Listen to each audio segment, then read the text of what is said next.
ഇന്ന് ഇക്ക ബസ്സിൽ ഡ്രൈവർ ഡ്യൂട്ടിക്ക് പോയേക്കുവാണ്. ഡ്രൈവർ ഡ്യൂട്ടിക്ക് പോകാമെന്ന് പറഞ്ഞപ്പോൾ മുതൽ അഫി പറയുന്നതാണ് ഞാനും വരുന്നുണ്ടെന്ന്.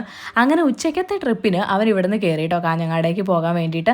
അങ്ങനെ കാഞ്ഞങ്ങാട് പോയി കാഞ്ഞങ്ങാട് നിന്ന് തിരിച്ച് പാണത്തൂർക്ക് വന്നു. പാണത്തൂരിൽ നിന്ന് തിരിച്ചു പോകുന്ന വഴി പനത്തടിയിൽ വെച്ച് അവനെ കൂട്ടാൻ വേണ്ടിയിട്ട് വന്നതാണ് കേട്ടോ ഞാൻ.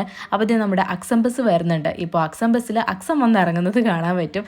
ഇന്നാളെ ഒരു ദിവസം ഇതുപോലെ തന്നെ പോയിട്ടുണ്ടായിരുന്നു. പക്ഷേ ഇവിടെ നിന്ന് കയറിയപ്പോൾ മുതൽ ആൾ നല്ല ഉറക്കമായിരുന്നു എന്നാണ് കേട്ടോ ഇക്ക പറഞ്ഞത്. അങ്ങനെ ദേ ബസ് കൊണ്ട് നിർത്തി അവൻ ഇറങ്ങാൻ കേട്ടോ. ബാക്കി ഇനി അവനോട് ചോദിക്കാം ഇന്ന് എങ്ങനെ ഉണ്ടായിരുന്നു എന്നുള്ളത്. എങ്ങനെ ഉണ്ടായിരുന്നു? ഇന്ന് കള്ളായിരുന്നു. പക്ഷെ മൂന്നാമത്തെ ട്രിപ്പിലും രണ്ടാമത്തെ ട്രിപ്പിലും ഒന്നാമത്തെ ട്രിപ്പിലും നീ അല്ലേ ഇവിടുന്ന് ഉറങ്ങാൻ പോകുന്നല്ലേ? ഇവിടുന്ന് കാഞ്ഞങ്ങാട് വരെ ഉറങ്ങി. അതെ, കാഞ്ഞങ്ങാട് ഇവിടം വരെ ഉറങ്ങി അല്ലേ? പിന്നെ നീ എന്തിനാടാ പോയത്? ഇന്നും ബസ്സിൽ കിടന്ന് ഫുള്ള് ഉറക്കമായിരുന്നു എന്നാണ് അവൻ പറഞ്ഞത്. അപ്പോൾ ദേ ഇക്ക പാണത്തൂരിൽ നിന്ന് അവന് വാങ്ങിച്ചു കൊടുത്ത മിഠായി എനിക്ക് വേണ്ടിയിട്ട് ഒരെണ്ണം കൊണ്ടുവന്നതാണ് കേട്ടോ. അങ്ങനെ നമ്മളിതേ നടന്ന് വീട്ടിലെത്തി.